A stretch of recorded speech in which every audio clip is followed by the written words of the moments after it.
Hari kembali normal seperti biasa. Naya pergi ke kampus bersama Sarah.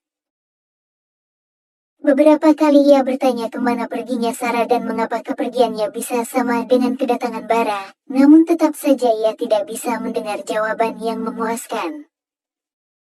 Karena tidak mendapatkan apapun, maka Naya memutuskan menyerah. Ia juga masih belum bisa melupakan momen tidur bersama antara dirinya dengan Bara beberapa hari yang lalu. Pelajaran di kampus berjalan dengan baik, Bara juga berubah menjadi dosen yang profesional. Dan itu membuat beberapa mahasiswi mulai mencari perhatian. Ada rasa kesal dalam diri Naya ketika melihat banyak wanita yang menyapa suaminya. Ingin rasanya memarahi mereka dan melarang Bara tebar pesona, tapi sayang egonya lebih tinggi sehingga tidak ingin melakukan hal tersebut. Namun, puncak rasa cemburu itu membuat Naya hari ini sangat amat kesal. Ketika mereka baru selesai mengakhiri mata kuliah yang dibawa Bara, dengan matanya sendiri Naya melihat teman sekelasnya menghampiri sang suami ketika berjalan di halaman kampus menuju ruang dosen. Bara yang awalnya tidak ingin berbicara banyak pada wanita itu, tiba-tiba tersenyum geli saat melihat tatapan tajam istrinya. Dapat dilihat dengan jelas bahwa sang istri cemburu dan Bara bahagia melihatnya. Tidak hanya menatap, Naya sengaja membawa Sarah pergi melewati tempat Bara berbicara dengan wanita lain sambil menghentak-hentakkan kakinya. Membuat Sarah bingung dan Bara semakin senang. Beberapa hari yang lalu tidur denganku, tapi sekarang sudah mencari wanita lain. Dasar buaya, ucap Naya lumayan keras sehingga didengar oleh Bara. Lalu ia pergi meninggalkan pria itu menuju ke kantin bersama Sarah. Melihat sosok sang istri sudah menjauh, senyum Bara menghilang. Dia menatap teman sekelas istrinya, dan langsung tahu bahwa wanita itu tipe wanita penggoda.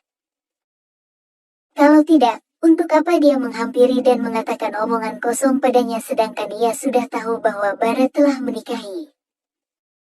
Saya hanya ingin memberikan camilan ini untuk Anda, Pak. Semoga Bapak suka.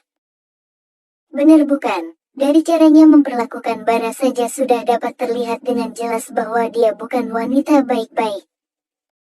Untung saja Bara bukan tipe pria yang mudah digoda.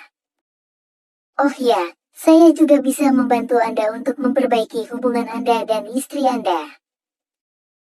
Mungkin dengan membuatnya cemburu maka istri Anda sadar bahwa dirinya mencintai Anda. Lama-lama, Bara menjadi muak. Apakah wanita itu berpikir bahwa dia tidak tahu tujuan aslinya? Benar-benar wanita yang suka membuat drama. Tidak perlu, tentang hubungan saya dengan istri saya, kau tidak perlu ikut campur. Jikapun aku ingin memaksanya, maka sudah pasti aku tidak akan membuatnya cemburu karena cemburu awal dari ketidakpercayaan dan berakhir dengan perpisahan.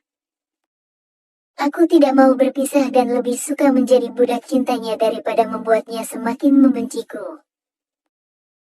Banyak hal yang Bara benci di dunia ini, contohnya tipe wanita yang membuang-buang waktunya seperti yang ada di hadapannya. Dan ada banyak hal yang Bara suka, misalnya melihat senyum manis dan tindakan kekanak-kanakan milik Naya. Dan satu hal lagi, hubungan di antara kita hanya dosen mahasiswa. Jadi berhentilah bertindak seolah-olah kita akrab dengan memberikan makanan seperti ini.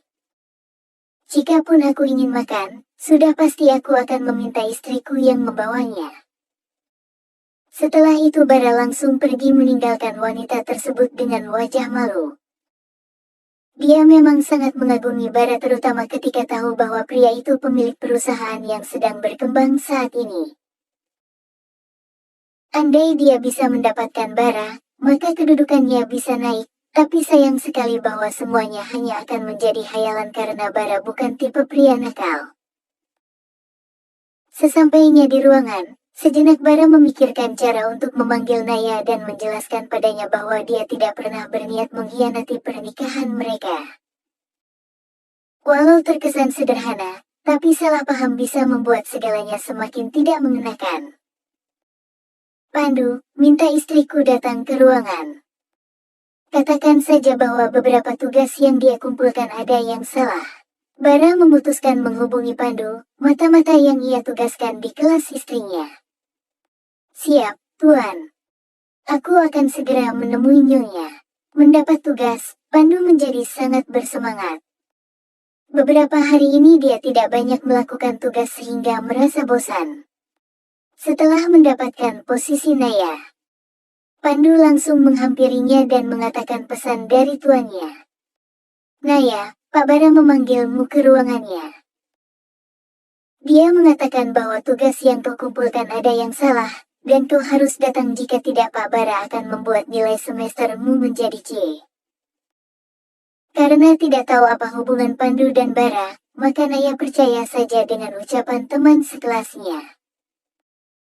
Meskipun pun begitu, ia merasa ada sesuatu yang tidak beres. Apakah suaminya marah karena kata-katanya tadi?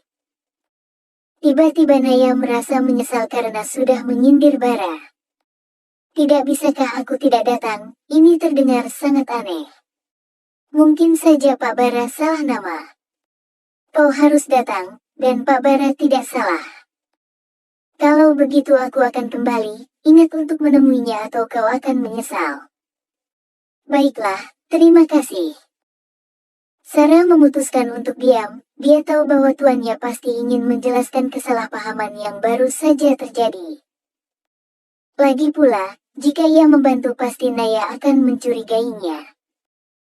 Pergilah, Pak Bara tidak mungkin melakukan sesuatu yang buruk padamu di lingkungan kampus. Jikapun kau takut, kau bisa menghubungiku. Bagaimana jika kakak ikut denganmu? Maaf, tapi Pak Bara hanya ingin melihatmu. Jika aku ikut maka dia akan marah, kau pasti tahu bahwa dia tidak suka diganggu. Melihat bahwa Sarah tidak ingin membantunya, Naya hanya bisa pasrah dan memutuskan pergi ke ruangan Bara untuk mencari tahu apa tujuan pria itu memanggilnya. Naya sangat yakin bahwa tugasnya benar, dan apa yang dikatakan Pandu hanya sebuah alasan. Ketika sampai, Naya langsung mengetuk pintu beberapa kali. Bara yang tahu istrinya telah tiba mempersilakannya masuk. Silahkan masuk, duduk di mana kau suka, ucap Bara sambil menutup pintu. Sayangnya Naya tidak sadar bahwa pria itu juga mengunci pintu lalu memasukkan kuncinya di saku celananya. Naya menatap kesal Bara, hanya ada satu sofa di ruangan. Bagaimana bisa dia seenaknya mengatakan, duduk di mana kau suka, jika dia memilih tempat yang disuka sudah pasti itu di luar ruangan. Ada apa Bapak memanggil saya? Nada suara yang kesal, menimbulkan sebuah pemikiran bahwa Naya masih kesal akibat pemandangan tadi, dan Bara merasa bahagia karena sang istri masih mencintainya. Apakah seorang suami membutuhkan alasan untuk memanggil istrinya? Bara yang sedang duduk di kursi kerjanya menatap intens sang istri hingga membuatnya malu dan mengalihkan tatapan.